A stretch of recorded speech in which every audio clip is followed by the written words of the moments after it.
Puji syukur kehadirat Allah Subhanahu wa Ta'ala. Pada kesempatan pada pagi hari ini kita bisa kembali berkumpul dalam forum diskusi untuk penyampaian diseminasi penerapan dan pemahaman budaya positif di sekolah SD Negeri 2 Jambesari dalam keadaan sehat walafiat. Tak lupa sholawat dan salam kami haturkan kepada Nabi Muhammad SAW. Semoga senantiasa kita semuanya mendapatkan syafaat dari beliau. Amin amin ya rabbal alamin. Pada pagi hari ini saya akan menyapa Ibu Kepala Sekolah SD Negeri 2 Jambesari, Ibu Husnul Khotimah SPD. Yang terhormat Bapak Ibu Guru SD Negeri 2 Jambesari serta staf pendidikan dari SD Negeri 2 Jambesari yang sangat saya hormati. Sebelum acara presentasi pada pagi hari ini saya mulai, alangkah baiknya kita memunculkan rasa nasionalisme dan cinta tanah air dengan menyanyikan lagu Indonesia Raya. Kepada petugas Bu Intang Mirna dipersilakan. Hadirin dimohon untuk berdiri.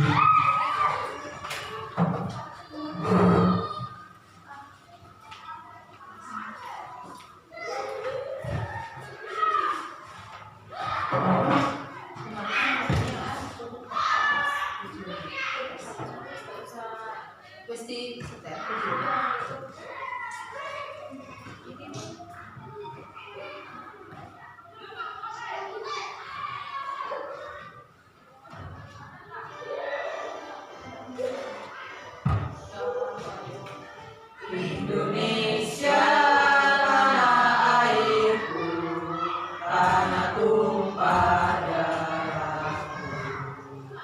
Di sanalah aku berdiri, jadi pandu hidupku. Indonesia kebangsaanku, bangsa dan tanah airku. Marilah kita berseru, Indonesia bersatu. Hiduplah tanahku, hiduplah negeriku, bangsaku, rakyatku semuanya. Bangunlah jiwanya, bangunlah badannya untuk Indonesia Raya. Indonesia Raya, merdeka, merdeka, tanahku, negeriku yang ku cinta. Indonesia Raya, merdeka, merdeka, hiduplah Indonesia Raya. Indonesia Raya, merdeka, merdeka, tanahku, negeriku yang ku cinta. Indonesia Raya, merdeka, merdeka, hiduplah Indonesia Raya.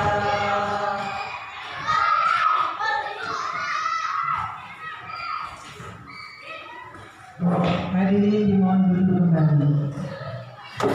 Untuk acara selanjutnya, sambutan dari Ibu Kepala Sekolah SD Negeri 2 Jambesari, Ibu Husnul Khotimah SPD, saya persilahkan.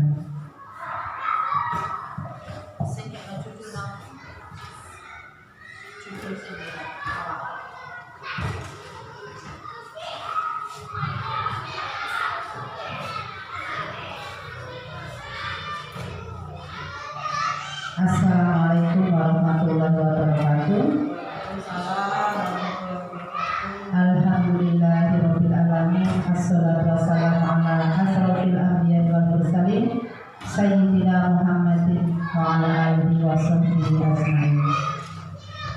Yang saya banggakan Bapak Ibu guru beserta staf SDN 2 Jambesari, marilah kita panjatkan puji syukur kehadirat Allah Subhanahu wa Ta'ala, yang mana di siang hari ini kita bisa melakukan kegiatan dalam rangka diseminasi program guru penggerak yang dilaksanakan oleh calon guru penggerak kita, yaitu Ibu Kamarka sehat walafiat. Dan salawat serta salam semoga tetap terlimpahkan kepada junjungan kita Nabi besar Muhammad Sallallahu Alaihi Wasallam beserta sahabat dan keluarganya. Semoga kelak kita mendapat syafaatnya. Amin amin ya rabbal alamin. Bapak Ibu hadirin yang saya banggakan, juga CDP yang saya banggakan, dalam kesempatan ini adalah kegiatan diseminasi ini merupakan bagian dari pembelajaran kegiatan pendidikan calon guru penggerak. Kegiatan ini harus dilalui, yaitu menyampaikan program budaya positif yang ada di dalam pendidikan guru penggerak hendaknya bisa ditularkan kepada teman sejawat, bisa diterapkan di sekolah SDN 2 Jambi Sari. Semoga dengan adanya kegiatan ini bisa meningkatkan prestasi yang ada di sekolah SDN 2 Jambi Sari ini, baik prestasi akademik maupun non akademik, terutama dalam kegiatan budaya positif, sikap perilaku, sikap positif ya, budaya positif, yaitu ada karakter, bagaimana anak-anak ini memiliki karakter, budi pekerti yang luhur, sehingga anak-anak kelak menjadi orang-orang yang berguna bagi keluarga, agama, nusa dan bangsa. Itu tugas kita sebagai pendidik. Yang kedua, saya mohon kerjasamanya untuk dalam kegiatan ini bisa berlangsung dengan baik. Harapannya diskusi ini tidak hanya satu arah. Saya berharap semua aktif dalam kegiatan diskusi ini kita ambil hikmah dan ilmunya, sehingga kita bisa belajar dari materi yang disampaikan nanti, bisa kita terapkan kepada anak didik kita dengan baik. Saya kira itu saja yang bisa saya sampaikan. Saya mendukung penuh atas kegiatan calon guru penggerak, semoga bisa berjalan dengan lancar sampai tuntas 6 bulan ke depan. Kurang lebihnya saya sebagai kepala sekolah sang pendidik ini, saya mohon maaf yang sebesar-besarnya apabila ada kata-kata yang saya sampaikan kurang berkenan. Saya ulangi lagi, saya mohon maaf yang sebesar-besarnya. Saya akhiri, wabillahi taufiq wal hidayah. Wassalamualaikum warahmatullahi wabarakatuh.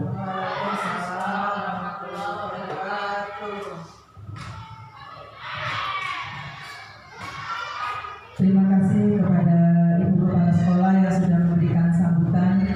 Semoga atas dukungan dan motivasi kepada calon guru penggerak angkatan 10 yang selama ini saya sudah ikuti hampir 4 bulan. Mudah-mudahan saya bisa menyelesaikan pendidikan guru penggerak ini sampai bulan Oktober akhir.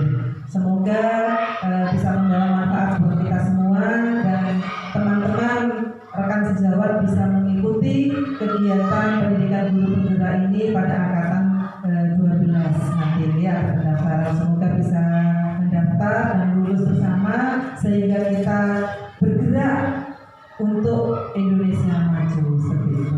Terima kasih. Agar berjalannya kegiatan pada pagi hari ini berjalan dengan lancar, mari kita berdoa terlebih dahulu. Kepada Bu Siti saya persilakan.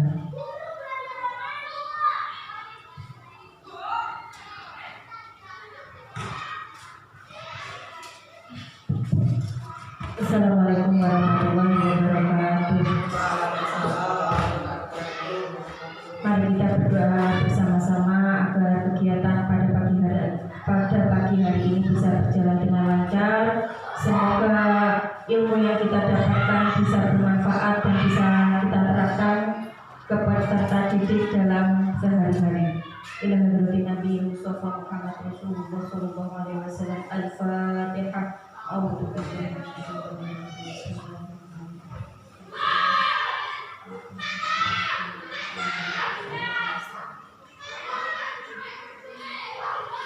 Amin amin ya rabbal alamin. Terima kasih. Wassalamualaikum warahmatullahi wabarakatuh.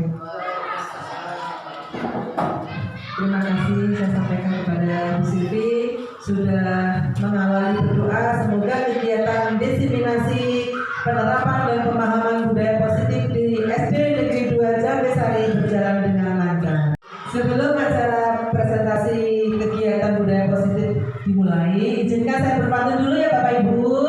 Baik, nanti jangan jawab biar gitu ya, karena kita tinggalnya di daerah Using. Baik, kopi luwak mahal sekali. Kopi hitam pahit sekali. Hormat saya untuk teman-teman sejawat. Izinkan saya mulai acara ini. Baik, sebelum acara dimulai, kita akan melakukan ice breaking awal ya. Bisa minta bantuannya untuk maju di depan? Bisa. Baik. Nanti cluenya di sini melatih konsentrasi.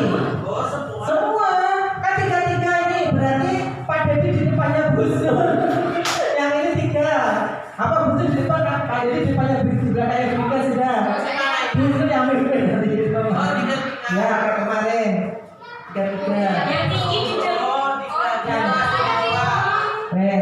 Cluenya ketika nanti saya menyampaikan Jambesari 2 sebenarnya, berarti kalau saya mengarahkan ke kiri, jangan ke kiri ya, ke kanan, konsentrasi, tujuannya melatih konsentrasi. Kalau sebaliknya ke kiri berarti ke oke. Pegang pundak. Ya. Konsentrasi. Siap? Siap. Jambesari 2. sebenarnya Ke kiri.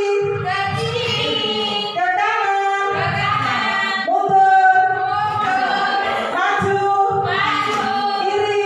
kiri, Kiri. kiri, Kanan. kanan, Mundur. mundur, Maju. maju, Kiri.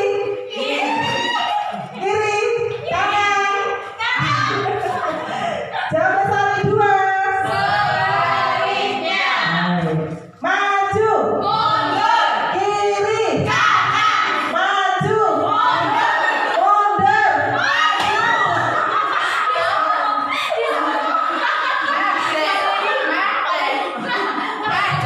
di sono, Ke kanan. ke kiri, Kurang kompak nih yang sebelah sini. Ayo belakang. Ke kiri. ke kanan, Maju. mundur, Mundur. maju, Maju. mundur. Ditarik, pucuk maju. Ulang. Kiri. Kanan, Kiri. kanan, kiri, Maju. mundur, Mundur. maju, Maju. mundur. Ternyata konsentrasi Bapak Ibu ini luar biasa. Luar biasa. Tepuk tangan untuk Bapak Ibu hebat. Masih di sono, Tepuk tangannya pakai hati coba bisa? Tepuk tangan pakai hati? Ya, begini ya. Ya, coba. Membentuk hati ya. Di sini saya akan memulai presentasi dengan tema diseminasi penerapan dan pemahaman budaya positif untuk menyelesaikan dan memberikan guru penggerak angkatan 10 pada tugas KMS yang sudah saya angkut. Di sini perkenalkan nama saya Ika Marta Kusuma, CGP angkatan 10 dari SD Negeri 2 Jambesari, Kabupaten Banyuwangi. Sebelum acara kegiatan pada pagi hari ini, izinkan saya membuat kesepakatan dalam forum diskusi diseminasi yang kita sepakati bersama. Di sini saya membuat kesepakatan yang pertama yaitu menghargai siapapun. Jika setuju, kita lanjutkan kesepakatan yang kedua. Bagaimana menghargai siapapun di sini, boleh berbicara, berpendapat, kemudian menghormati dalam forum diskusi. Setuju? Setuju, baik. Kemudian yang kedua, menjadi pendengar yang baik. Bagaimana, setuju? Setuju. Sampai yang kelima, coba dipahami. Jika ada yang ingin ditambahkan, bisa ditambahkan. Mungkin HP di silent gitu ya, boleh. Bisa diketik ya, langsung ditambahkan di sini. HP di silent. Jadi nanti kesepakatan misalkan telepon boleh. Jadi nanti kalau misalkan ada yang penting bisa menerima. HP di silent gitu ya, kesepakatan bersama ya. Harap di silent. Baik, sudah cukup kesepakatan ini kira-kira Bapak Ibu? Sudah. Baik, kita lanjutkan pada slide berikutnya.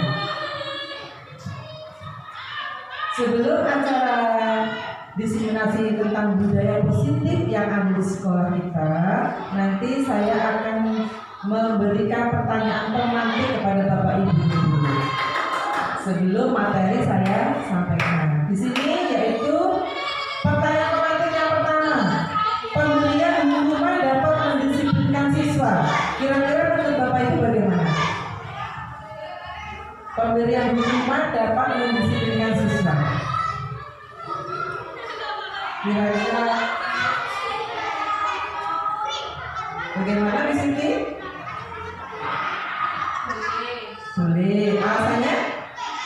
Karena untuk merasa siswa itu kalau Oh ya, jika siswa itu mendapatkan hukuman, maka perbuatan kesalahan itu tidak akan diulang kembali. Oke, lanjut pertanyaan pemantik yang kedua. Pemberian hadiah dapat meningkatkan prestasi siswa. Kira-kira menurut Bapak Ibu bagaimana jika memberikan reward hadiah ketika anak itu berprestasi?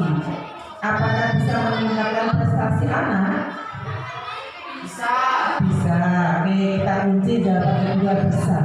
Kemudian yang ketiga, guru harus mampu memberikan solusi untuk murid yang bermasalah. Harus mampu, Bu. Mampu. Ya, jadi guru harus mampu memberikan solusi terhadap kasus atau masalah yang dihadapi oleh peserta didik. Kemudian yang keempat, guru berperan sebagai teman bagi murid. Kira-kira Bapak Ibu sekarang ini merasakan nggak sebagai teman untuk peserta didik? Apakah berperan sekali? Berperan sekali. Baik. Jawaban jenengan saya kunci keempat jawaban pertanyaan pemantik tadi. Untuk itu mari kita lihat dulu materi yang hari ini kita pelajari yang ada kaitannya dengan pertanyaan dan jawaban tadi ya. Lanjut slide berikutnya. Nah, di sini saya akan menjelaskan tentang budaya positif. Jadi nanti kita bisa mengimplementasikan di sekolah. Budaya positif yaitu perwujudan dari nilai-nilai atau keyakinan universal yang diterapkan di sekolah. Nilai-nilai apa itu? Yaitu nilai-nilai kebajikan. Nilai-nilai kebajikan itu apa saja? Nanti kita bisa berpikir mandiri, gotong royong, seperti yang ada dalam profil dimensi pelajar Pancasila. Budaya positif ini dapat mendorong murid untuk mampu berpikir, bertindak, dan mencipta sebagai proses memerdekakan, sehingga murid itu mampu mandiri dan bertanggung jawab. Di sini budaya positif ini Bapak Ibu tujuannya adalah agar peserta didik ini melakukan kebiasaan yang positif. Dalam artian anak akan diberi tuntunan agar bisa mampu mandiri dan bertanggung jawab apa yang anak tersebut melakukan kegiatan kebiasaan yang baik. Di sini nanti saya akan menjelaskan tentang beberapa konsep budaya positif yang harus kita terapkan di sekolah kita. Contohnya, yang pertama di sini ada perubahan paradigma belajar. Kemudian disiplin positif, nilai-nilai kebajikan, kebutuhan dasar manusia, motivasi perilaku manusia, posisi kontrol, keyakinan kelas dan segitiga restitusi. Di antara konsep budaya positif ini, manakah yang lebih penting Bapak Ibu? Kira-kira menurut Bapak Ibu? Disiplin positif. Menurut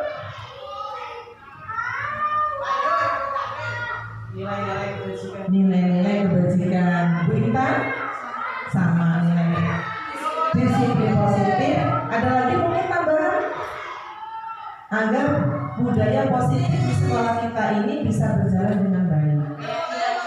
Keyakinan kelas, betul. Tapi kita bedah satu persatu konsep budaya positif. Semenarik apa sih isinya? Nah, lanjut slide berikutnya. Nah, saya akan menjelaskan tentang konsep budaya positif yang pertama, yaitu pembelajaran dengan paradigma baru. Apa itu? Pembelajaran yang dirancang berdasarkan prinsip pembelajaran berdiferensiasi. Bapak Ibu sudah pernah mendengar pembelajaran berdiferensiasi? Seperti apa Bu Intan? Pembelajaran yang Oke, terima kasih semuanya. Pembelajaran berdiferensiasi itu pembelajaran yang berpusat kepada anak yang menyesuaikan dengan kebutuhan dengan siswa itu sendiri.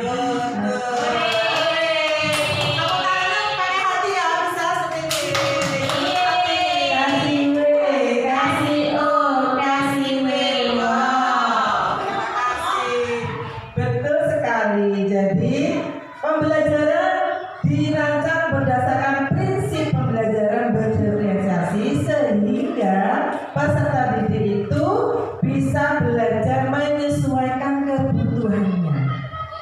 Yes. Jadi tapi tetap Bu sesuai dengan ini profil pelajar Pancasila yang ada 6 dimensi tersebut. Baik, kita lanjutkan slide berikutnya. Nah, bagaimana mengubah paradigma stimulus respon ke pendekatan teori kontrol? Karena selama ini kita itu hanya merespon saja tanpa memberikan kontrol pada anak-anak. Kontrol diri kita juga belum bisa mengontrol bagaimana teori yang sebenarnya. Di sini stimulus respon contohnya saya berikan realita atau kebutuhan kita semua. Padahal di teori kontrolnya kebutuhan kita ini berbeda. Kalau stimulus responnya kebutuhan kita itu dianggap sama Bapak Ibu. Seperti misalkan begini, di dalam kelas ketika jenengan masuk pembelajaran, ibaratkan jenengan menyampaikan tujuan pembelajaran, peserta didik ini dianggap semua itu menguasai semua atau kebutuhan anak itu sama. Tapi teori kontrol yang kita sampaikan, yang kita berikan itu kebutuhan anak berbeda. Betul Bapak Ibu? Jadi jenengan bisa memetakan peserta didik sesuai dengan kebutuhannya. Contoh yang selanjutnya misalkan kita mencoba mengubah orang agar berpandangan sama dengan kita. Berarti peserta didik kita itu mengikuti keinginan kita. Seperti itu. Padahal di filosofi Ghazali Berantoro kita itu sebagai pendidik menghamba pada murid. Seperti itu, ya. Nah, teori kontrolnya apa? Kita berusaha memahami pandangan orang lain tentang dunia. Jadi kita mengarahkan, menuntun, mendidik, memahami pandangan orang lain terhadap dunia. Terhadap dunia seperti apa Bu? Globalnya kita ini kan kebutuhannya beragam. Sehingga peserta didik itu diarahkan agar memahami karakteristik yang berbeda. Seperti itu, ya. Bisa dipahami? Kemudian stimulus respon contoh yang selanjutnya misalkan saya bisa mengontrol orang lain. Teori kontrolnya bagaimana? Anda tidak bisa mengontrol orang lain. Suatu contoh begini, saya bisa mengontrol orang lain. Seperti saya bisa mengendalikan Bu Intan. Belum tentu Bu Intan ini bisa saya kendalikan. Saya sebagai pendidik mengendalikan murid saya, tetapi teori kita tidak bisa mengontrol orang lain karena orang lain itu mempunyai karakter yang berbeda. Seperti itu teori kontrolnya. Terus kemudian contoh berikutnya, model berpikir menang dan kalah. Ya, bagaimana teori kontrolnya? Berpikir kita ya harus menang semua. Satu senang ya harus senang semua, seperti itu. Tidak ada kita dalam pembelajaran membedakan peserta didik mana yang menang, mana yang kalah, mana yang bisa, mana yang tidak bisa. Tujuan kita dalam pembelajaran itu adalah mencapai tujuan dalam pembelajaran. Sehingga jika anak tersebut tidak mencapai tujuan, maka model berpikirnya harus disamakan, harus semuanya mencapai tujuan.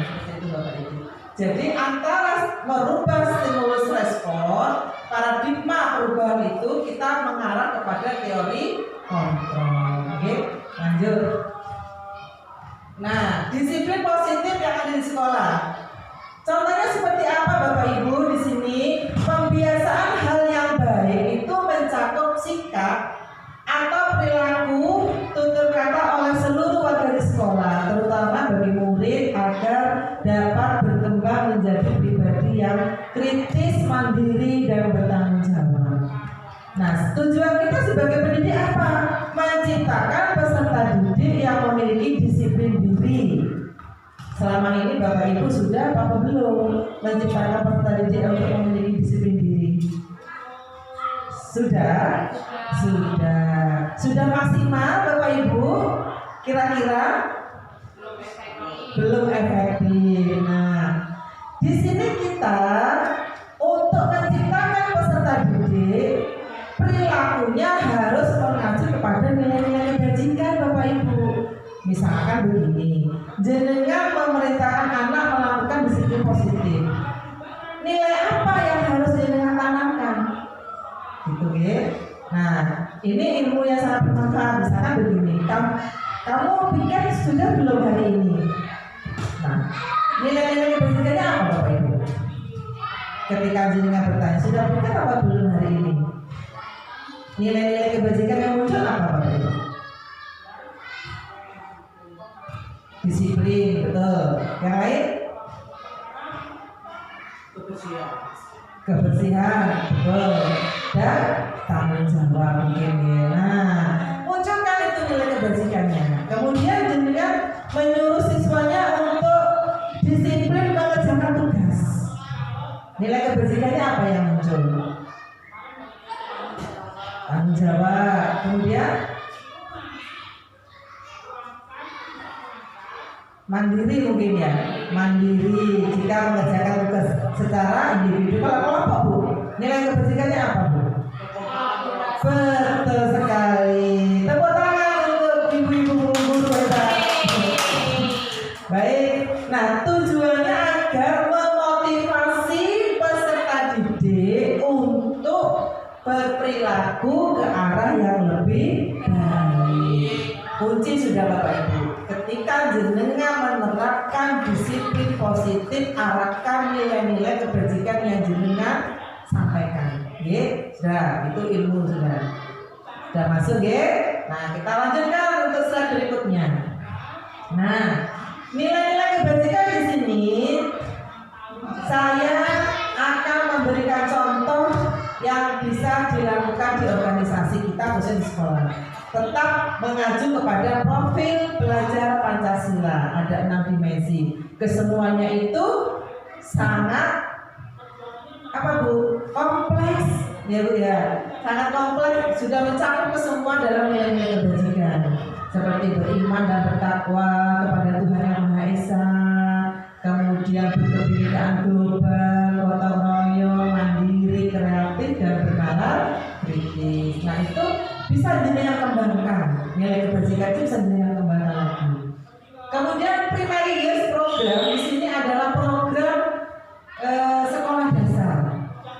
Di sini program yang berbasis inquiry, dirancang untuk mendukung setiap siswa-siswi dengan pengetahuan, keterampilan, dan sikap untuk menjadi pembelajar yang aktif dan mandiri sepanjang hari. Jadi kalau kita mengajar kepada organisasi sekolah dasar, berarti jenengan harus menerapkan program berbasis yang inklusi ini agar anak-anak itu bisa belajar pembelajar aktif yang mandiri. Kemudian nilai kebajikan selanjutnya apa? Keterampilan. Tadi sudah pengetahuan, kemudian akhlak, ibu ya. Kemudian kita lanjutkan keterampilan. Nah, keterampilan inilah skill yang dilihat dari peserta didik itu bagaimana dapat dipercaya, menjadi pendengar yang aktif, tidak merendahkan orang lain, memberikan yang terbaik dari dirinya sendiri. Nah, ini kita munculkan dalam perilaku anak. Nilai-nilai kebajikan itu tidak hanya akademiknya, tidak hanya akhlaknya, namun keterampilan juga perlu kita tonjolkan. Dalam apa? Memberikan hal-hal yang terbaik. Anak-anak itu punya skill semua, Bapak Ibu. Punya semua. Sehingga bagaimana kita bisa mendengarkan yang baik, mendengar sebagai pendidik ketika anak-anak itu punya masalah, ketika anak-anak itu mungkin tidak mengerjakan tugas, ada kesulitan, kita menjadi pendengar yang baik, yang aktif. Ini supaya apa? Anak itu tidak menutup atau tidak ditutup skillnya, kemampuannya. Jadi yang kemudian ada lagi nih yang merendahkan orang lain, memberikan yang terbaik dari diri sendiri, supaya kita belajar toleransi, saling menghargai, kemudian memberikan kebebasan kepada anak untuk menciptakan inovasi-inovasi yang bisa diterima dengan semuanya untuk apa, Bapak Ibu? Untuk mencapai nilai-nilai kebajikan yang disepakati bersama. Lanjut ya, slide berikutnya. Nah, konsep budaya positif yang keempat yaitu kebutuhan dasar manusia. Sebagai pendidik, jenengan punya kebutuhan dasar. Contohnya apa, Bapak Ibu? Kebutuhan dasar jenengan.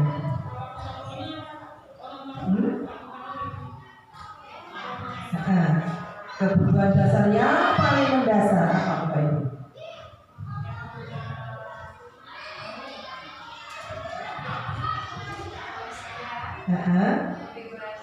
Kebebasan. Bu Silvi? Kasih sayang. Bu Nurul? Rasa terima. Rasa? Terima. Rasa menerima. Baik.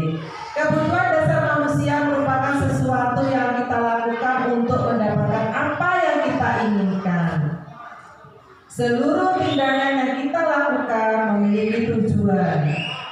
Betul? Semua usaha yang terbaik yang kita lakukan agar kebutuhan dasar kita terpenuhi dengan baik. Contohnya, nah ini saya jelaskan pada slide berikutnya. Lanjut ya. Nah, secara teori kebutuhan dasar manusia itu ada 5, Bapak Ibu. Ada 5. Yang pertama, bertahan hidup. Bertahan hidup. Contohnya apa? Kita membutuhkan makanan, pakaian, tempat tinggal, keamanan dan kesehatan. Nah, kemudian seperti tadi kita menyampaikan, saya membutuhkan kebebasan. Kebebasan itu mencakup apa saja? Di sini ada mandiri, memiliki pilihan, mencoba hal baru dan mampu mengendalikan arah dirinya. Nah, ini penting nih. Penting nih ya, seperti tadi disampaikan berita, saya ingin bebas Bu, merdeka. Bagus, karena di sini mampu, karena dia merdeka sehingga mampu mengendalikan arah dirinya untuk menuju arah yang lebih baik. Memiliki pilihan itu utama, Bapak Ibu ya. Kita punya pilihan, tidak bisa kita harus mengikuti aturan yang monoton. Jadi kita harus bisa memilih pilihan sesuai dengan keinginan kita. Betul ya? Bebas, merdeka. Kemudian teori yang ketiga, kebutuhan dasar manusia itu kesenangan. Bapak Ibu selama ini sudah merasa senang? Iya. Iya betul.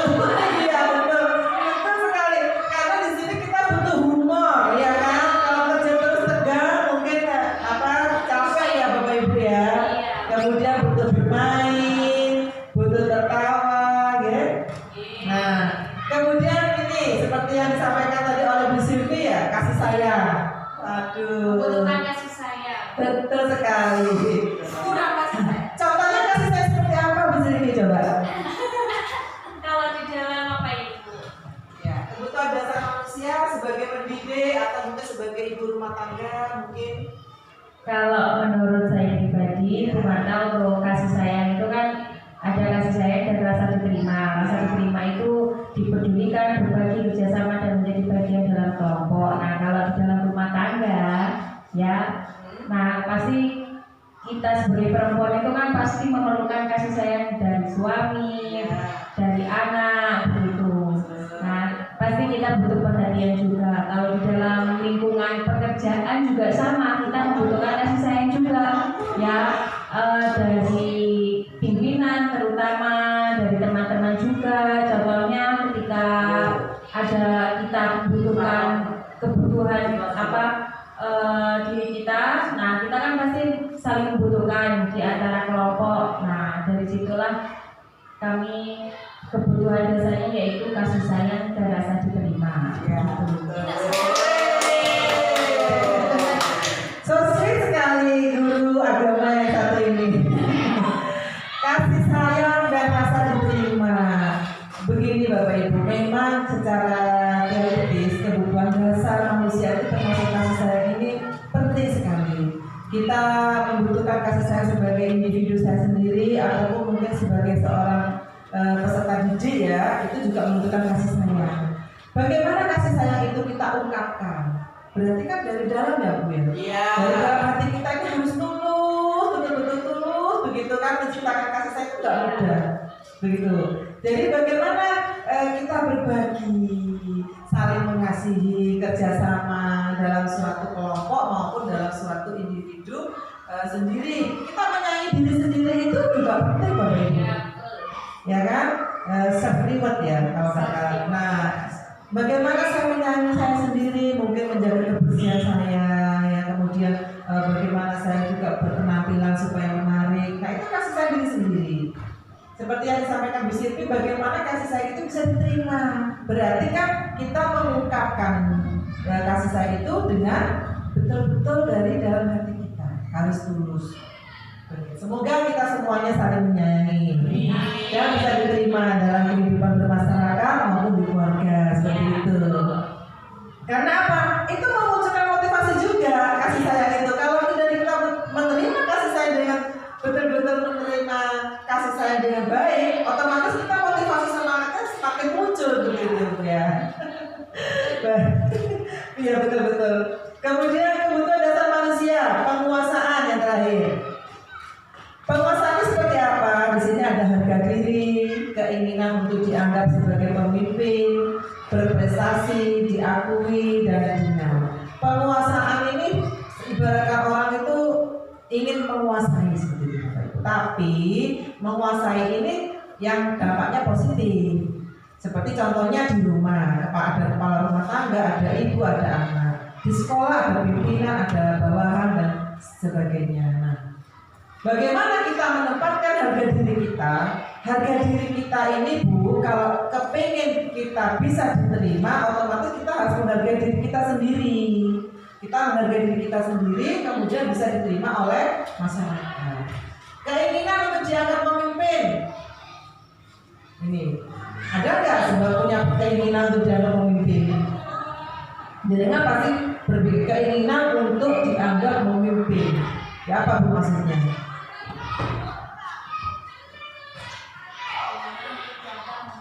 Ya, seperti di dalam kelas mungkin bisa kita kan sebagai guru kadang apa namanya di lingkungan anak pasti kita itu seakan-akan menjadi pemimpin dalam pembelajaran. Betul, betul. Dari situ kita belajar bagaimana kita bisa memimpin supaya anak-anak ini bisa tertib, bisa belajar dengan baik. Iya. Iya, benar sekali. Jadi keinginan untuk dianggap pemimpin ini kalau sebagai pendidik sudah kelihatan ya, masuk kelas, oh gurunya pasti memberikan pembelajaran. Namun kalau untuk anak-anak pasti jenengan pernah menjumpai anak itu ketika siapa yang mau pulang, ayo berdoa, saya bu. Nah, saya bu yang memimpin bu, gantian. Pernah nggak menjumpai seperti itu? Ya. Nah, ini Bu, keinginan untuk dianggap pemimpin. Saya kepingin semuanya itu memimpin. Saya dulu Bu, gantian. Seperti ada kita juga nggak tanpa disadari juga ingin memimpin pembelajaran, memimpin di dalam organisasi, gitu, ya. Ini penguasaan dan bisa harus diakui dan didengar. Lanjut selanjutnya, set berikutnya, konsep budaya positif yang kelima, motivasi perilaku manusia. Perilaku manusia ini Bapak Ibu kompleks sekali yang kita jumpai, bisa berperilaku baik, tidak baik, jujur, tidak jujur, ya kan? Jenengan pasti menjumpai perilaku manusia yang mungkin berbeda-beda karakter. Bagaimana motivasi manusia ini ketika kita menerima hukuman Bapak Ibu?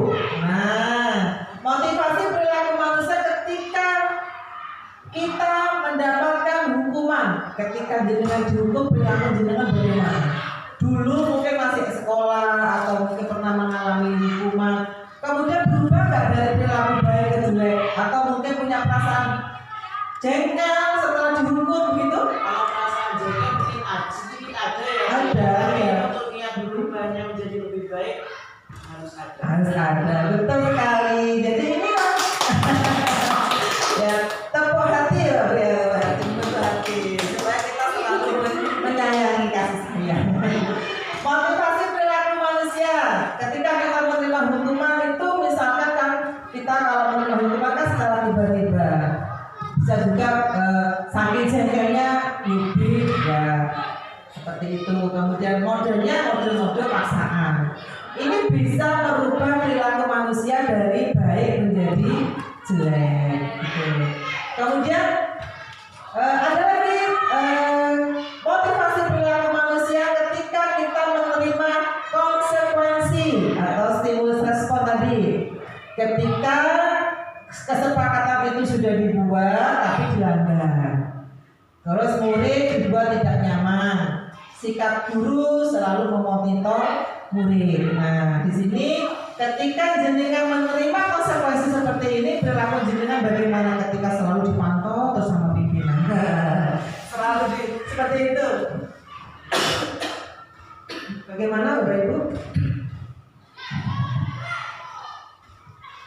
Ketika jenengan misalkan mendapatkan konsekuensi seperti ini, perilaku manusianya pasti berubah atau tidak?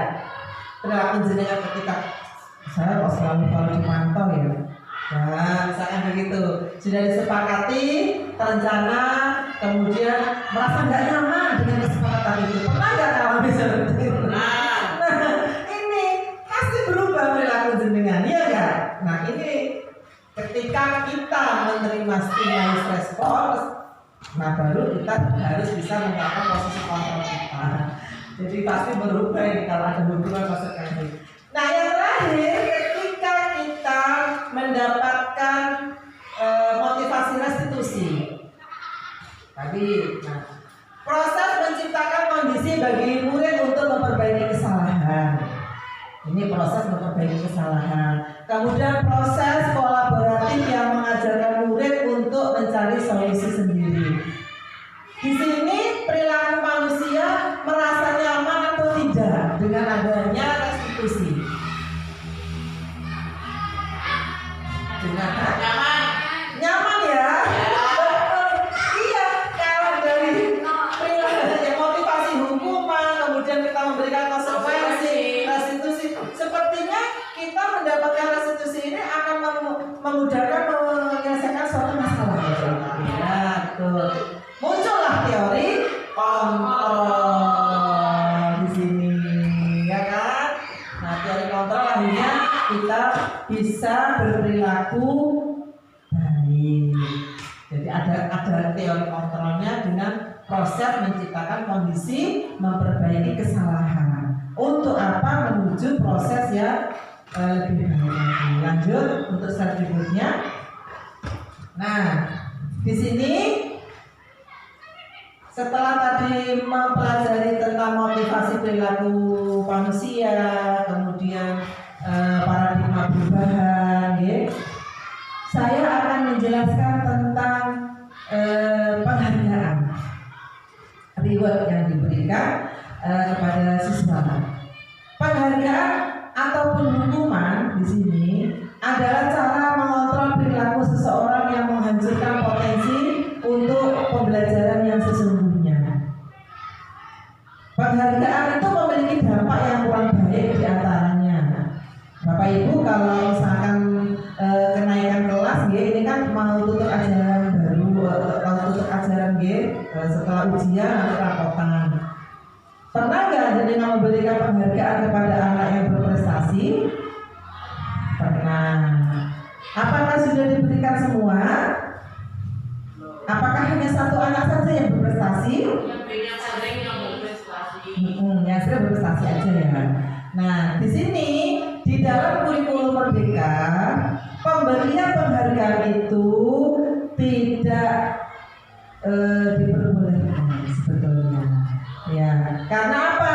Penghargaan ini memiliki dampak yang kurang baik. Contohnya, pemberian penghargaan itu tidak efektif, bisa merusak hubungan, bisa mengurangi ketepatan, mematikan kreativitas, serta penghargaan itu bisa juga menghukum.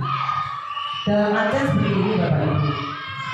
Boleh Bapak Ibu itu memberikan penghargaan, tetapi sesuaikan dengan kesepakatan di kelas. Misalkan anak-anak, jika nanti kenaikan kelas, misalkan ada anak yang ranking masih, Bu saya ranking berapa, gitu ya.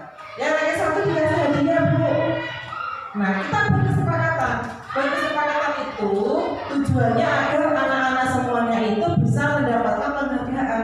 Karena apa Bapak Ibu? Anak-anak itu pasti mempunyai keinginan mendapatkan penghargaan juga. Yang tidak bisa menerima ingin mendapatkan. Nah, kita saling apa? Punya kebersihan yang menghargai. Gitu ya. Jadi kalau misalkan memberikan satu, kita berikan semuanya. Tanpa membedakan, kita memberikan itu tidak apa Bu. Kalau misalkan hanya kita memberikan satu, itu mungkin dampaknya kepada merusak hubungan juga bisa. Dia yang tidak dikasih punya dendam misalnya, atau mungkin dia akhirnya jengkel pada temannya yang berprestasi. Tapi anak yang diberikan itu mungkin dia juga bisa menurunkan kualitas atau mematikan kreativitas. Ketika dia sudah menerima reward penghargaan, itu anak itu kadang-kadang sudah aku sudah bisa, kadang-kadang aku nggak mau belajar lagi sudah bisa. Muncul rasa sombong ya kan. Mungkin dia sudah malas untuk berprestasi untuk menuju lebih baik lagi, sudah mendapatkan penghargaan yang sudah diterima, jadi malas lagi belajar. Nah ini juga sudah menurunkan kualitas Bapak Ibu. Maka dari itu diperbolehkan jika ada kesepakatan bersama di kelas untuk memberikan penghargaan kepada peserta didik. Tidak efeknya itu. Jadi Bapak Ibu kalau memberikan itu harus melihat kondisi, ya, melihat kondisi peserta didik. Bu, apakah harus dengan barang? Tidak. Jempol 1, jempol 2 boleh, tepuk tangan boleh Bapak Ibu. Itu penghargaan. Misalkan ada muridnya yang menjawab bisa. Kemudian, ayo kita berikan applause untuk yang bisa menjawab. Semuanya pasti bertepuk tangan kan? Nah, itu kita bisa memberikan solusi dari permasalahan penghargaan tadi. Bahwasanya semua peserta didik itu harus saling menghargai. Bisa dipahami Bapak Ibu? Lanjut slide berikutnya. Nah, di sini Bapak Ibu menarik sekali konsep yang ke-6 budaya positif, yaitu posisi kontrol guru. Coba dengan amati Bapak Ibu. Di sini posisi kontrol guru ada 5 sebagai penghukum, pemantau, pembuat merasa bersalah, teman, dan manajer. Di antara posisi guru ini, kontrol guru ini jenengan sudah menerapkan yang mana? Semua. Betul? Semua. penghukum, pemantau, dan teman. Baik.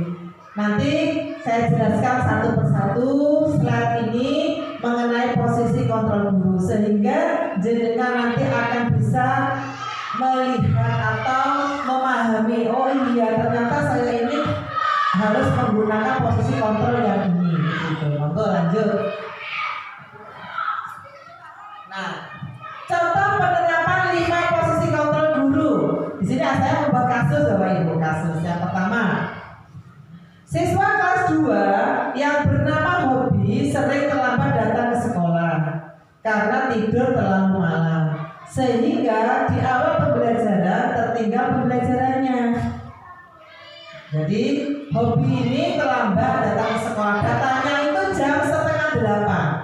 Sudah masuk pembelajaran matematika, kemudian datang karena tidurnya terlalu malam sehingga bangunnya kesiangan.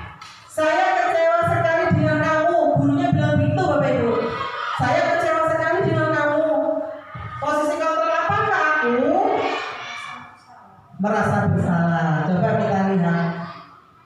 Betul apa salah? Oh,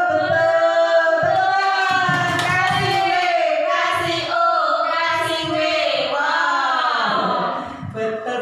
Kemudian contoh kedua. Nah, terhadap kasus yang tadi yang sama, gurunya bilang begini, kamu tidak pernah benar melakukannya.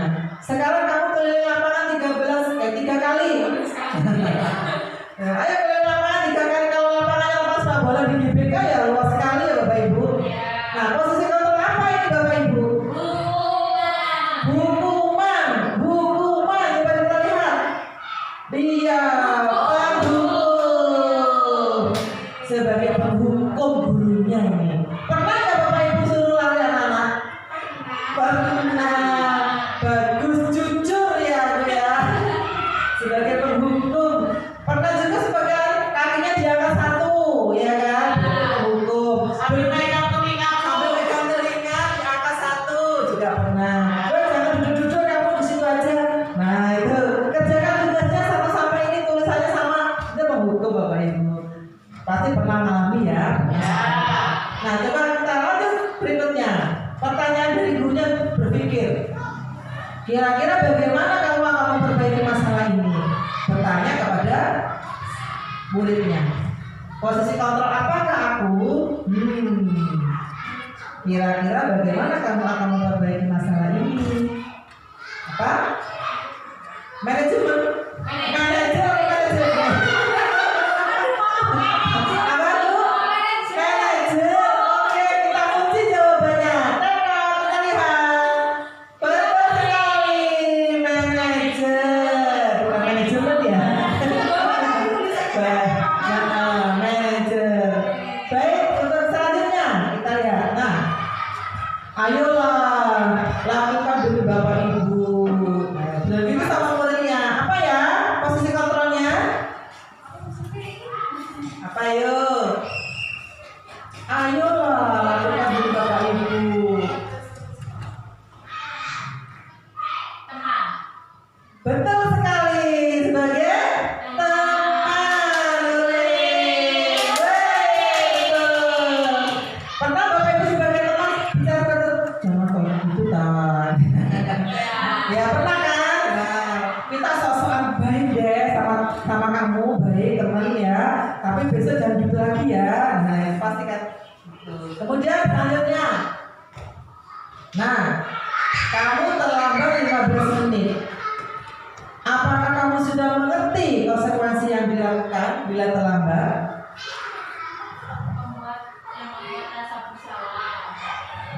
Membuat rasa bersalah. Betul Pak? Betul kan? Coba kita lihat. Pemantau. Bu. Bu gurunya ngamatin terus. Mesti anak ini kalau jam segini telat. Mesti anak ini jam 7 lebih sekian pasti terlambat. Atau mungkin anak ini jam segini ke toilet, sering ke toilet ya, bolak-balik ke toilet. Nah ini pasti gurunya tuh memantau. Kemudian panggillah si anak tadi untuk menyelesaikan suatu masalah. Bisa dipahami dari contoh-contoh ini ya.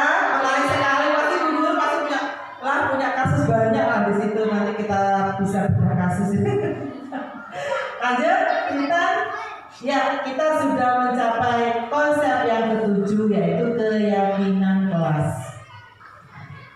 Ibu sudah membuat keyakinan kelas belum di kelas?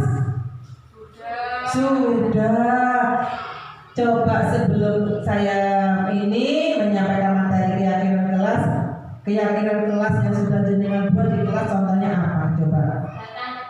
Coba maju Bu Siti. Ya. Ini dari guru agama SD guru agama membuat kesepakatan juga pada murid-murid. Contohnya. Terima kasih Bu Marta. Kalau untuk mapel agama Islam, untuk keyakinan kelas atau kesepakatan kelas yang dipakai, satu, datang tepat waktu. Mengikuti, yang kedua, mengikuti ngaji pagi. Yang ketiga,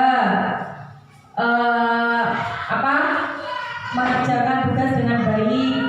Nanti jika tidak ada tugasnya menyelesaikan tugas belum istirahat, ada konsekuensinya, begitu. Yang keempat, terakhir, untuk istirahat sesuai dengan bel berbunyi. Jadi ada 4. Terima kasih. Ya. Baik, guru agama sudah membuat keyakinan kelas. Apakah sudah disepakati bersama Bu dengan muridnya? Sudah. Nah, di sini keyakinan kelas Bapak Ibu merupakan kesepakatan kelas yang diyakini bersama. Jadi keyakinan kelas dengan peraturan itu apakah sama Bapak Ibu? Peraturan dengan keyakinan. Beda apa sama? Kesepakatan dulu baru keyakinan kelas. Peraturan apakah sama dengan keyakinan? Jawabannya apa Bu Nurul? Peraturan sekolah ataukah sama dengan keyakinan kelas? Mungkin beda Bu. Beda. Dari mananya bedanya? Mungkin kalau dari keyakinannya itu ya menurut saya sebelum membuat kesepakatan kelas itu harus diyakinkan terlebih dahulu. Jadi baru membuat kesepakatan kelas. Perbedaannya keyakinan dengan peraturan. Mungkin peraturan itu diambil dari keyakinan tadi ya, kesepakatan tadi ya Bu ya, menjadi peraturan gitu. Jadi kalau keyakinan kita hanya memotivasi siswa. Terima kasih Bu Nurul. Tepuk tangan buat Bu Nurul. Nah, baik, di sini Bapak Ibu peraturan sekolah dan keyakinan kelas itu berbeda. Kalau peraturan sekolah itu aturan-aturan yang sudah disepakati untuk seluruh warga sekolah. Contohnya misalkan memakai pakaian lengkap, kemudian mengikuti upacara bendera, seperti itu Bapak Ibu. Jadi berbeda dengan keyakinan kelas. Sedangkan keyakinan kelas itu kesepakatan yang dibuat bersama dengan peserta didik di dalam kelas. Kita musyawarahkan, kita diskusikan sehingga membentuk keyakinan kelas. Gitu. Oke. Bisa dipahami? Siap. Oke, kunci sudah masuk ya. Nah, keyakinan kelas itu merupakan pernyataan yang universal. Yang universal itu luas sekali, dibuat dalam bentuk positif dan bersifat abstrak. Keyakinan kelas ini hendaknya tidak terlalu banyak membuat. Seperti tadi Bu Siti hanya 4. Mungkin di kelas itu dibuat yang pokok-pokok mendasarnya saja. Ya, supaya anak-anak itu mudah mengingat. Tapi kesepakatan itu dibuat anak-anak atau peserta didik yang sesuai dengan kebutuhan anak-anak di kelas tersebut menjenengan ampuh. Jadi tidak sama kelas saya, kelas 2 dengan kelas 1 tidak sama. Oke. Semua warga kelas itu ikut berkontribusi dalam pembuatan keyakinan kelas lewat kegiatan mengutarakan pendapat. Jadi tidak keinginannya gurunya. Anak-anak tanya, anak-anak kita buat kesepakatan kelas yuk untuk memunculkan keyakinan yang kita sepakati bersama. Yang seperti apa Bapak Ibu? Nah, seperti misalnya begini, kalau kalian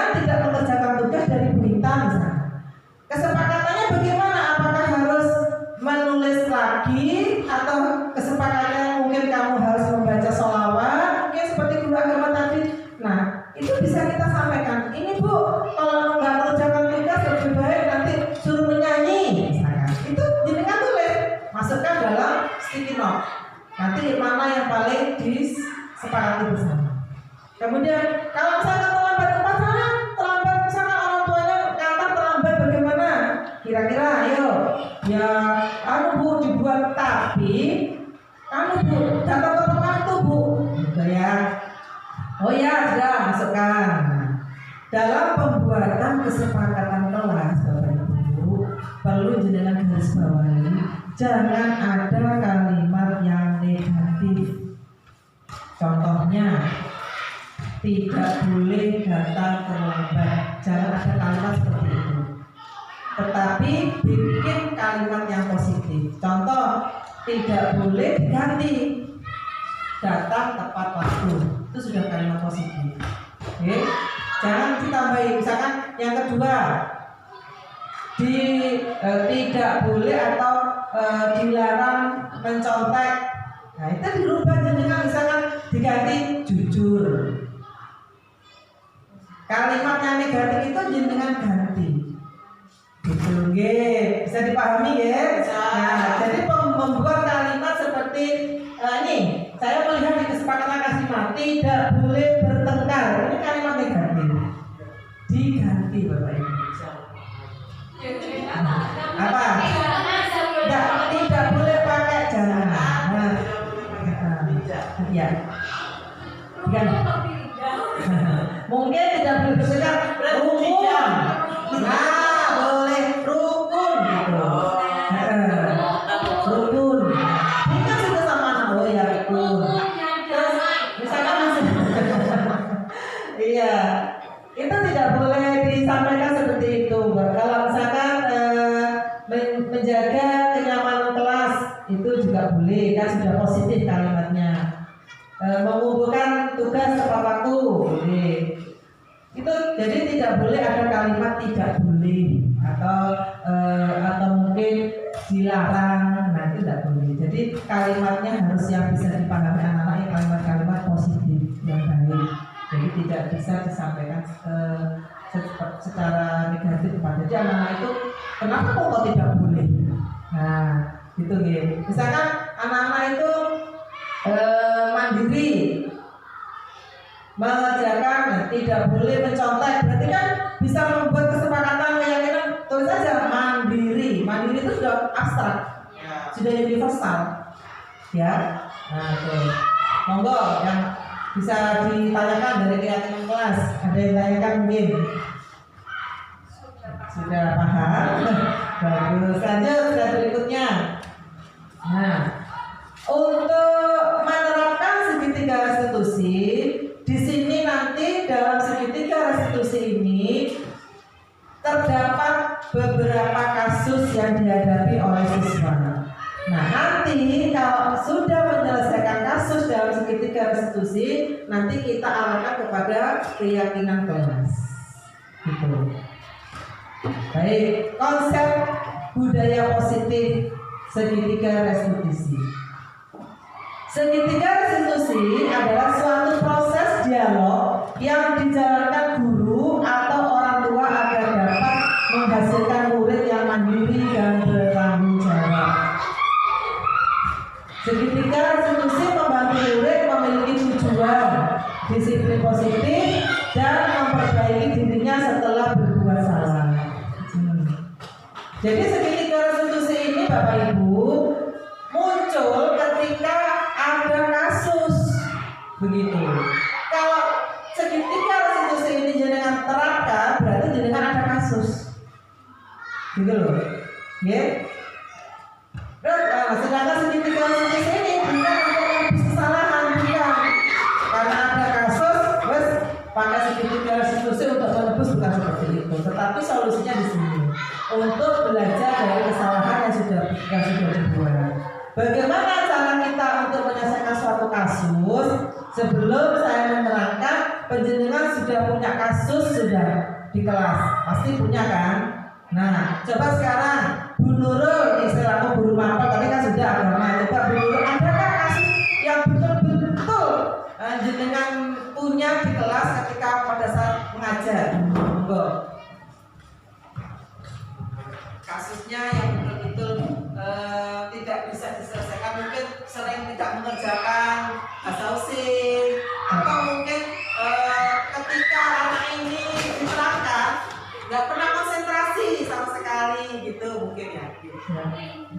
kasih Bu Marta. Mungkin saya selaku pelaku bahasa using yang ada di kelas atas ya Bu ya, karena bahasa using merupakan bahasa setiap hari ya Bu ya. Jadi yang mungkin kasus sering terjadi yaitu pada kelas itu di saat saya menerangkan itu anak ini melebihi dari apa yang diterangkan begitu Bu. Bahasanya juga terkadang yang tidak perlu dibahas itu Bu yang sering terjadi. Terima kasih. Terima kasih Bu. Tujuan agar bisa melaksanakan disiplin positif dan memperbaiki dirinya setelah berbuat kesalahan. Nah, di sini segitiga restitusi ini bukan untuk menebus kesalahan pada peserta didik, melainkan untuk belajar memperbaiki dari kesalahan yang sudah dilakukan. Segitiga restitusi di sini ada 3 cara untuk menyelesaikan solusi dari kesalahan yang ada pada kasus peserta didik yang sudah pernah diperbuat. Ada menstabilkan identitas, kemudian mencari validasi tindakan, serta mencari keyakinan. Bapak Ibu, apakah sudah mengenal segitiga restitusi sebelumnya? Belum. Pernah tidak jenengan menerapkan segitiga restitusi ketika menghadapi suatu kasus terhadap peserta didik? Belum pernah ya. Baik. Baik, di sini saya akan menjelaskan tentang pentingnya segitiga restitusi pada kasus yang mungkin jenengan pernah alami pada peserta didik. Baik, slide berikutnya.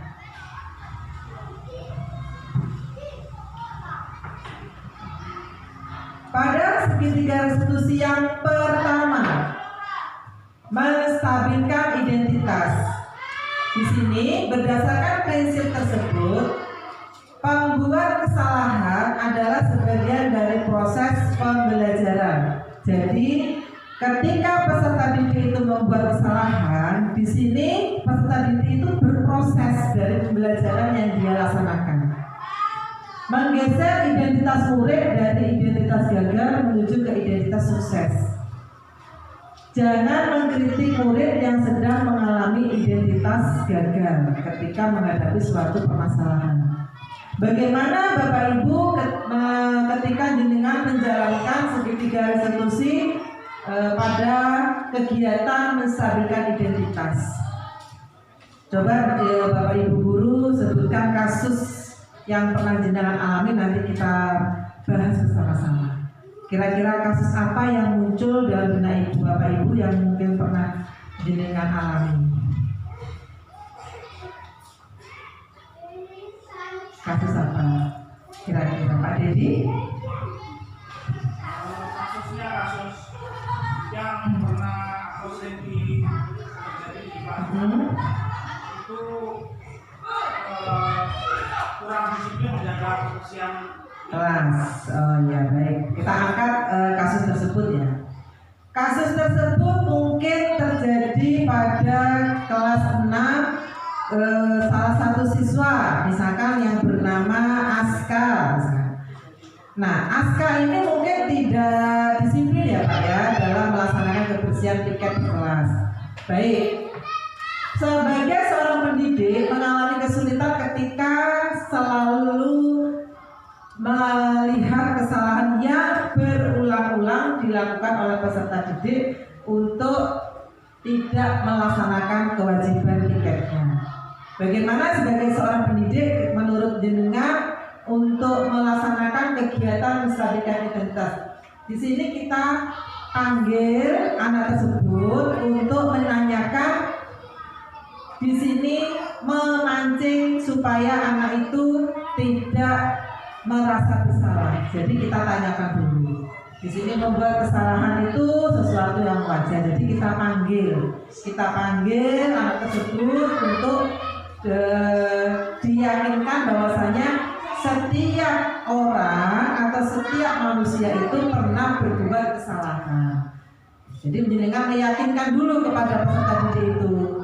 bahwasanya yang dilakukan anak itu memang salah, tetapi jangan mendoktrin atau memutuskan bahwa anak itu salah 100%. Kemudian dengan buat lagi pertanyaan kepada peserta didik itu, bagaimana kita bisa memperbaiki masalah ini, misalkan seperti itu bisa, atau menanyakan kesalahannya, fokus memperbaiki masalahnya, dengan bertanya. Nah, kira-kira Bapak Ibu, ketika jenengan melakukan kegiatan menstabilkan identitas, pertanyaan pemantik seperti apakah yang pantas atau sesuai dengan kasus yang dihadapi Pak Dedi tadi pada siswanya?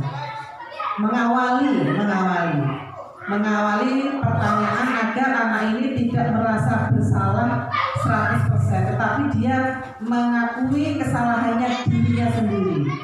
Seperti itu. Bagaimana jenengan bisa menyampaikan dengan kalimat yang tepat? Coba kasih contoh. Ya. Dipanggil anaknya, kemudian kita berikan pertanyaan untuk menyelesaikan solusinya supaya anak ini tidak melakukan kesalahan yang berulang-ulang. Kira-kira bagaimana? Seperti Pak Dedi, ada nggak cara untuk memberikan pertanyaan supaya anak itu tidak melakukan kesalahan? Yang pertama yang dilakukan bagaimana dengan cara menstabilkan identitas.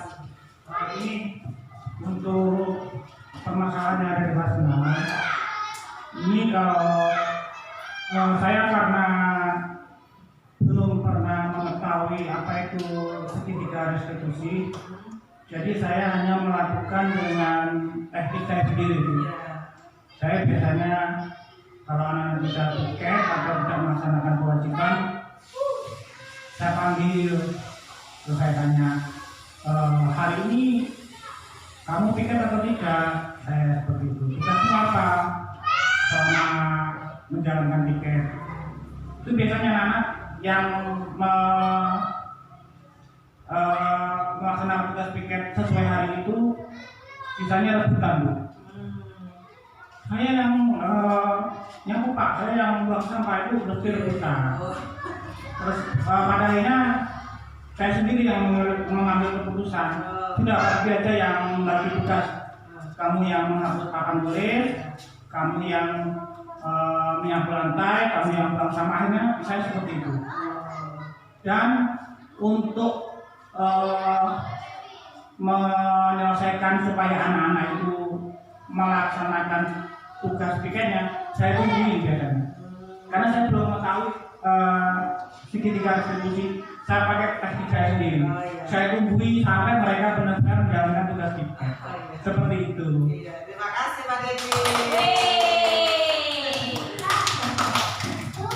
Jadi tadi kalau Pak Dedi menyampaikan bahwasanya solusinya ditungguin seperti itu ya, yang nggak piket karena belum mengerti tentang pentingnya segitiga restitusi ini. Karena kalau misalkan anak itu nanti ditungguin terus-menerus, maka akan ketergantungan, akan nggak mau ditungguin kalau tidak mau piket, kalau nggak mau ditungguin seperti itu. Nah, kalau memang anak itu sering melakukan kesalahan berulang-ulang, pastinya kan Bapak Ibu kan memanggil anak tersebut pada waktu kesempatan yang mungkin tidak sesama dengan pembelajaran, di luar pembelajaran. Caranya begitu Pak. Jadi gini, dengan cara menstabilkan identitas pada kasus yang tidak menjalankan piket pada salah satu siswa, solusinya begini. Yang pertama, menstabilkan identitas kita panggil, lalu kita tanyakan, oke, Aska, kira-kira menurutmu ketika kamu tidak piket itu kamu melakukan kesalahan atau tidak? Misalnya seperti itu. Iya Pak. Pasti jawabnya begitu. Iya Pak, saya salah. Nah, semua orang yakinkan, semua orang itu pasti punya salah. Dia pasti akan mendengarkan kita kan Pak. Nah kemudian lanjutkan, manusia itu tidak ada yang sempurna. Ketika kita melakukan kesalahan, kalau kamu mau mengaku kesalahan, tidak mau melakukan perubahan, nah seperti itu nanti akan ada solusinya. Nah, kemudian lanjutkan lagi Pak, pertanyaan berikutnya, kamu bisa tidak memperbaiki kesalahan kamu? Iya Pak, bisa. Gitu ya, itu pertanyaan pertama pada menstabilkan identitas. Jadi anak itu jangan diarahkan salah semuanya, tetapi memang dulu juga pernah punya salah. Aska juga pernah punya salah. Nah, bagaimana kita memperbaiki kesalahan itu? Jadi seperti itu, ya. Nah, tujuannya apa? Memperbaiki permasalahannya. Bisa dipahami ya, yang ini ya. Lanjut pada validasi keyakinan ya. Pada validasi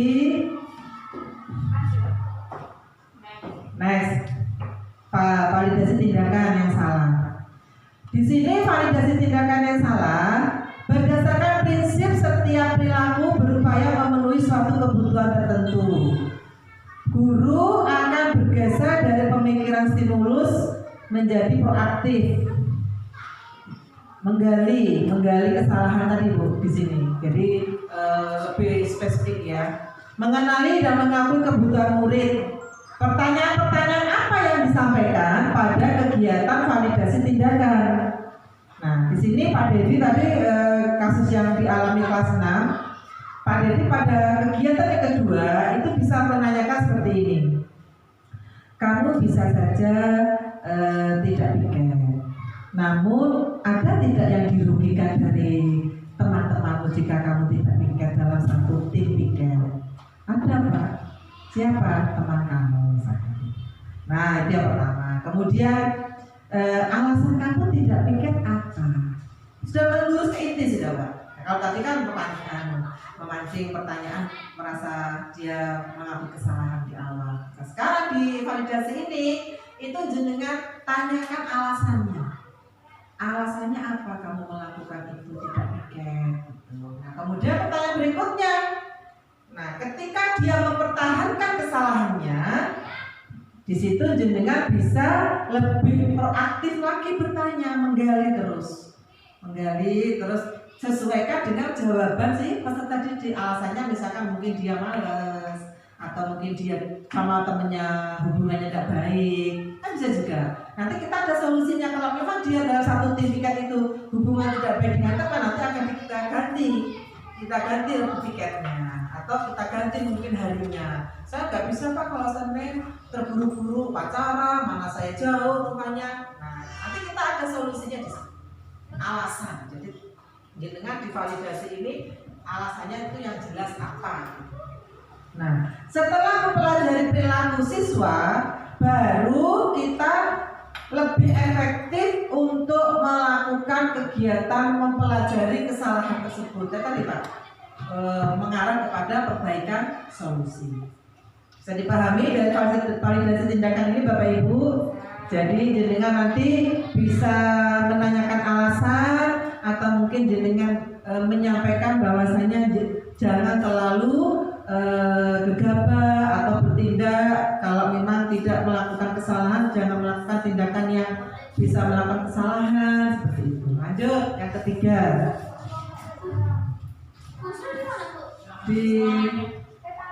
Yang ketiga yaitu slide yang ketiga Bu Minta. Menanyakan keyakinan. Nah, sekarang menanyakan keyakinan. Terima kasih. Menanyakan keyakinan di sini Bapak Ibu bisa menanyakan secara motivasi intrinsik, jadi dukungan intrinsik dari dalam diri anak tersebut. Contohnya, saat anak-anak itu berperilaku, itu kan munculnya dari dirinya sendiri Bapak Ibu. Nah, kenapa dia melakukan seperti itu? Bisa yang pertama, atau mungkin dari dukungan ekstrinsi dari luar, bisa juga. Udah nggak usah piket, ayo main aja, bisa juga seperti itu. Makanya kita menanyakannya dari intrinsik dari dirinya dulu. Ya, misalkan contohnya, kamu melakukan kesalahan tadi sudah dari awal sudah meyakini bahwa salah. Kemudian keyakinan apa yang kamu yakini ketika kita membuat kesepakatan bersama? Pak Dede membuat kesepakatan kelas, nah membuat. Tunjukkan kepada siswa tersebut kesepakatan yang sudah dibuat itu apa. Misalkan datang tepat waktu, menjaga kebersihan. Nah, tunjukkan bahwasanya keyakinan itu sudah kita buat bersama dan harus disepakati. Nih. Jadi motivasikan Pak ini, dimotivasi secara intensif kepada siswanya. Kemudian setelah kamu melakukan kegiatan-kegiatan yang mungkin tidak ada kerjasama, tidak mau piket, nilai-nilai kebajikannya ada tidak dalam kegiatan yang kamu lakukan? Nilai-nilai kebajikan itu apa Pak? Ya contohnya ketika kamu tidak piket, kamu sudah merugikan temannya juga, tidak mau piket, kelasnya kotor misalnya. Ada nilai-nilai kebaikan nggak dalam yang terkandung dalam kegiatan itu? Tidak ada Pak misalnya. Nah, kamu harus menciptakan atau membuat nilai-nilai kebajikan yang baik, kebiasaan-kebiasaan yang baik. Contohnya, coba kalau kamu piket, berarti nilai kebajikannya apa? Kalau piket rajin, kelas bersih, apa yang muncul nilai kebajikannya anak-anak? Gotong royong, terus mandiri. Itu. Jadi tunjukkan Pak nilai-nilai kebajikannya. Jangan jenengan iki lo gak piket kotor ya apa sih enggak. Jadi dituntun anak itu agar bisa merespon nilai-nilai kebaikan apa yang harus saya lakukan. Nih, tunjukkan nilai yang disepakati bersama. Kemudian baru kita bisa menonjolkan atau mendukung anak tersebut ingin menjadi seperti apa ke depannya, masa depannya gitu Pak. Kita dorong agar kalau kamu melakukan kebersihan kelas, kamu menjaga kebersihan diri kamu sendiri, kelak kamu nanti akan bisa seperti ini. Contohnya, kira-kira kamu ingin seperti apa? Nah, untuk menjaga dirimu sendiri, misalkan bersih atau menjaga kelas bersih, di rumah bersih, nah seperti itu. Jadi ini menanyakan keyakinan yang sudah dibuat bersama di kelas. Keyakinan itu kan nanti munculnya dari kesepakatan. Tadi saya ulang lagi, kesepakatan di kelas itu dibuat jangan terlalu banyak. Sesuaikan dengan kondisi yang ada di kelas. Yang ada di kelas. Sehingga ketika membuat kesepakatan kelas, tolong dihindari kalimat yang negatif. Tadi saya ulang lagi, seperti contohnya tidak boleh membuang sampah. Itu diganti Pak. Diganti misalkan menjaga kebersihan. Itu positif, kalimat positif seperti itu. Tadi saya membaca di kelas 5 ini tidak boleh bertengkar. Itu diganti bahasanya. Menjadi apa Bapak Ibu? Rukun, pinter ya, seperti itu. Jadi diganti seperti itu kalimatnya yang mudah dipahami. Oke? Bisa. Lanjut. Sudah bisa dipahami ya ini ya? Menanyakan keyakinan. Jadi prosesnya itu kalau mengikuti segitiga garis itu sebenarnya akan mudah Pak.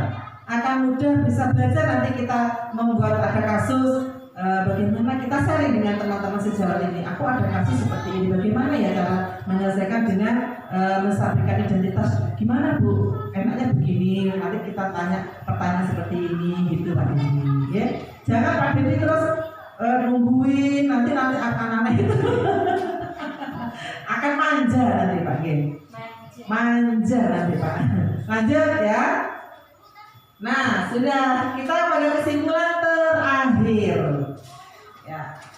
Kenapa saya kasih gambar seperti ini? Di dalam otak kita saya centang proses settingannya itu positif. Ada yang mungkin bisa menggambarkan makna dari gambar tersebut? Apa nih mungkin nih? Apa? Guru penggerak angkatan 7. Tepuk tangan apa?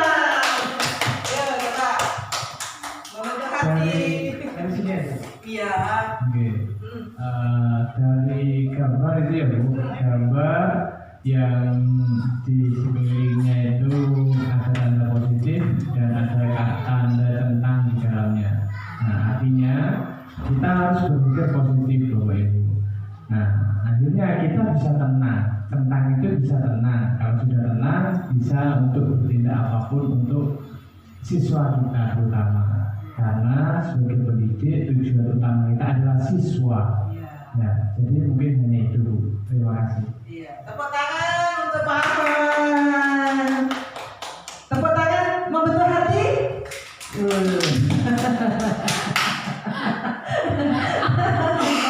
Ya, jadi kesimpulannya itu bahwasanya dalam penerapan program disiplin positif hendaknya guru memiliki standar kepribadian dan profesional dan sosial yang baik, di mana guru mampu merefleksi dirinya dalam posisi kontrol saat ini. Bagaimana perjalanan dirinya sebagai among, sebagai pendidik, manajer yang menuntun murid-muridnya menjadi insan yang mandiri, merdeka, dan bertanggung jawab. Seperti itu. Nah, dari kesimpulan ini tadi sudah mempelajari posisi kontrol ya, 5 posisi kontrol, kemudian mempelajari segitiga restitusi, paradigma perubahan baru. Kira-kira kesimpulan jenengan apa setelah merefleksi kegiatan ini? Ingin menjadi seorang guru yang memiliki posisi kontrol yang bagaimanakah yang jenengan terapkan? Coba dari Bu Ike. Posisi kontrol itu tadi ada berapa? Ada 5. 1 menghukum, 2 merasa bersalah, manajer, pemantau, dan teman. Nah, sekarang Bu Inge, kesimpulannya kita merefleksi.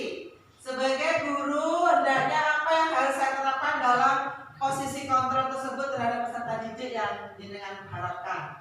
Yang saya harapkan untuk anak murid saya nanti, saya akan menjadi manajer untuk menuntun anak-anak saya.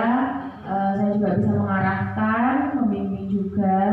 Nah, tidak hanya itu, namun saya juga akan menjadi teman juga. Tapi yang terpenting saya akan menjadikan diri saya sebagai manajer seperti itu. Terima kasih. Terima kasih tepuk tangan. Ya, sekarang Bu Intan, Mirna Intan, guru kelas 1 tadi, Bu Ike, guru kelas 3, posisi kontrolnya sebagai manajer dan sebagai teman. Kalau guru kelas 1 bagaimana? Tadi yang di awal sebelum materi disampaikan maunya 5 posisi kontrol semuanya. Nah, setelah mempelajari materi ini, apa kira-kira dalam benak saya? Terima kasih Bu Marta atas kesempatannya. Untuk saya, karena saya guru kelas 1, posisi kontrol yang saya gunakan itu kelimanya. Kenapa? Karena setiap posisi kontrol itu ada kelebihan dan kekurangannya. Kalau menurut saya seperti itu. Jadi dalam posisi kontrol itu saya harus seimbang. Kayak contohnya, satu contoh saja gitu ya. Tadi apa ya? Membuat anak menjadi merasa bersalah. Membuat anak menjadi bersalah itu bisa jadi anak itu akhirnya menjadi, oh kenapa kok saya ini selalu disalahkan, seperti itu. Membuat anak ini kayak selalu minder seperti itu. Tapi kalau kita tidak membuat anak itu merasa bersalah, maka mereka tidak tahu akan kesalahannya. Menjadi mereka itu selalu menjadi benar terus, merasa diri paling benar. Akhirnya ketika dia tumbuh dewasa, dia tidak akan merasa dirinya akan salah. Oh, aku benar, ngapain saya minta maaf, seperti itu. Jadi dari sinilah, dari kelas 1 mungkin mulai kecil ya, kita harus mendidik anak kita merasa bersalah, namun dengan kata-kata yang membuat mereka itu tidak menjadi minder, seperti itu. Mungkin itu saja Bu Marta. Terima kasih. Saya mengapresiasi pendapat dari teman-teman saya tadi, dari guru kelas 3, guru kelas 1. Nah, guru kelas 1 ini mempunyai posisi kontrol ke semuanya. Jadi ada sebagai teman, pemantau, merasa bersalah, penghukum, dan manajer. Nah, apakah terbesit dalam benak Bu Intan ketika mempunyai posisi kontrol kepada peserta didik membuat rasa bersalah? Jadi apakah tidak merasa khawatir anak tersebut seakan-akan kok saya ini salah terus seperti itu? Betul, kalau menurut Bu Intan, saya ingin Bu memotivasi secara positif supaya anak-anak itu tidak melakukan kesalahan lagi, agar anak-anak itu mempunyai efek jerah seperti itu. Tujuannya bagus, namun ada dampak yang tidak baik sebetulnya. Memang ada kelemahan dan kelebihan, betul, betul. Nah, alangkah baiknya posisi bersalah tadi itu mungkin sekian persennya lah, ya jangan sampai anak itu seakan-akan dia bersalah 100%. Suatu contoh seperti ini, ketika anak itu lupa membawa perlengkapan alat tulis atau mungkin lupa memakai atribut yang mungkin tidak dipakai, di depan teman-temannya kalau kita munculkan rasa bersalah itu mungkin dia akan punya rasa malu, mungkin kok aku ini kok salah seperti itu ya. Jadi mindset kita memang kita mendukung Bapak Ibu sebagai pendidik ini, mendukung kegiatan anak-anak itu supaya rasa bersalah itu dimotivasi yang baik. Ya Bu Intan, mungkin Bu Intan tujuannya bagus agar tidak ada salah lagi dan punya rasa efek jerah seperti itu. Baik, untuk Bu Silvi ini guru agama mempunyai posisi kontrol apakah itu? Terima kasih Bu Marta atas kesempatannya. Kalau saya dua, satu manajer, yang kedua teman. Jadi alasannya kenapa saya milih dua, karena saya kan sebagai guru pasti ingin memimpin pembelajaran yang baik, lalu dan bisa menjadikan teman. Tapi ketika saat menjadi teman itu ada waktunya. Bisa jadi manajer juga bisa jadi teman, karena guru agama itu juga bisa dengan seperti guru BK ya Bu. Jadi ketika kita ada siswa itu ada misalkan sedih apa gimana gitu, pasti kita kan memposisikan diri kita sebagai teman. Kenapa sih, ada apa, ayo cerita sama ibu, kan seperti itu. Saya juga setiap waktu pembelajaran agama pasti juga tanya dulu bagaimana perasaan hari ini, senang tidak, kenapa, nggak sanggup Bu, seperti itu ya. Itu saja dari saya, terima kasih. Terima kasih Bu Silvi. Bagus sekali, saya mengapresiasi juga bahwa saya sebagai guru tadi posisi kontrol yang diambil oleh Bu Silvi yaitu sebagai teman dan sebagai manajer. Memang bagus Bu, teman itu. Cuma kadang-kadang gini, kita memposisikan diri kita sebagai pendidik kepada posisi pendidik ya, kepada peserta didik kita. Kalau sebagai teman memang anak-anak itu kadang-kadang gitu-gitu aja guruku, biasanya ya nggak apa-apa, aku kan udah biasa dekat sama Bu Silvi. Nah, seolah-olah nggak ada nggak ada keyakinan mungkin dia ingin berubah karena dianggap nyaman sebagai teman. Nah, kalau memang jenengan nanti menerapkan seperti segitiga restitusi tadi atau mungkin posisi kontrol manager, jenengan akan mencakup kesemuanya. Ya, mencakup kesemuanya itu dalam artian bisa sebagai teman, bisa sebagai pemantau, atau mungkin sebagai manajer. Kalau pembuku mungkin guru kadang sudah tidak bisa ya Bu ya, karena dampaknya sangat besar sekali kalau sebagai pembuku. Jadi untuk menerapkan dalam kegiatan sehari-hari, Bu Silvi bisa menerapkan kedua-duanya kalau bisa. Jadi jangan sebagai teman terus itu manajernya jenengan terapkan supaya berdampaknya anak-anak itu bisa mempunyai nilai-nilai kebajikan yang baik. Sekarang Pak Afan mau yang posisi kontrol yang bagaimana? Ya, terima kasih Bu Marta. Tadi untuk posisi kontrol kita ketika menerapkan disiplin itu ada 5. Yang terbaik secara teori adalah yang memang manajer, di mana manajer itu membuat anak menyadari akan kesalahannya dan mencari solusi atas kesalahannya. Nah, tetapi di lapangan terkadang kita juga melihat karakter anak yang berbeda-beda. Nah, mungkin kita bisa memilih yang tepat untuk anak tersebut Karena kembali lagi kita membentuk karakter anak untuk kedepannya. Bagus sekali memang manajer itu, semuanya pasti mempunyai kelebihan dan kekurangan. Mulai dari yang pendukung, membuat rasa bersalah, teman, terus pemantau, dan yang terakhir ada manajer. Tapi tetap kita sebagai pendidik, bagaimana kita melihat karakter dari siswanya terlebih dahulu, terus coba terapkan dulu yang manajer. Tidak bisa, masih belum bisa, ya kita terapkan dengan cara lain. Guru tidak kehilangan akal, tidak kehilangan cara untuk menemukan kunci yang tepat untuk membuka hati nurani seseorang.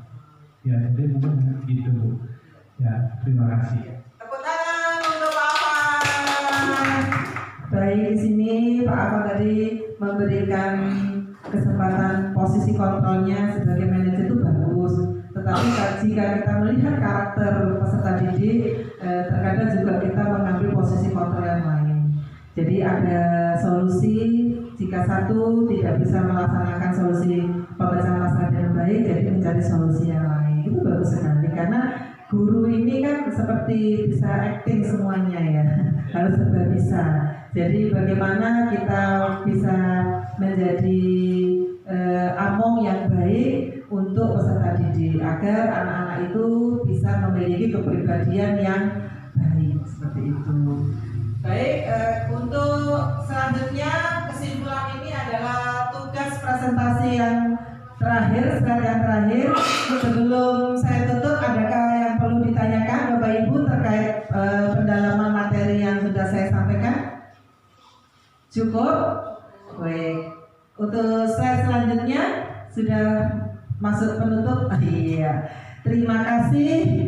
Di sini guru bergerak maka Indonesia akan menjadi maju. Sebelum saya tutup, saya akan berpantun.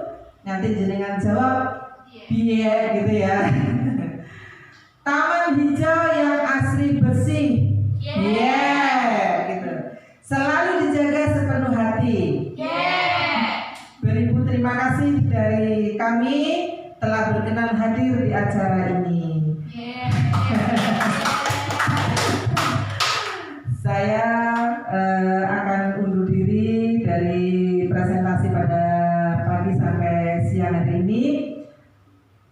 Mengucapkan banyak-banyak terima kasih atas waktu dan kesempatan jenengan sudah meluangkan waktu untuk kegiatan pada presentasi diseminasi pemahaman dan penerapan budaya positif untuk tugas pendidikan guru bergerak menyelesaikan LMS pada modul 1.4. Semoga bermanfaat untuk kita semuanya. Sampai ketemu di lain waktu. Saya tutup dengan ucapan hamdalah. Alhamdulillahirabbil alamin. Wabillahi taufiq wal hidayah. Wassalamualaikum warahmatullahi wabarakatuh.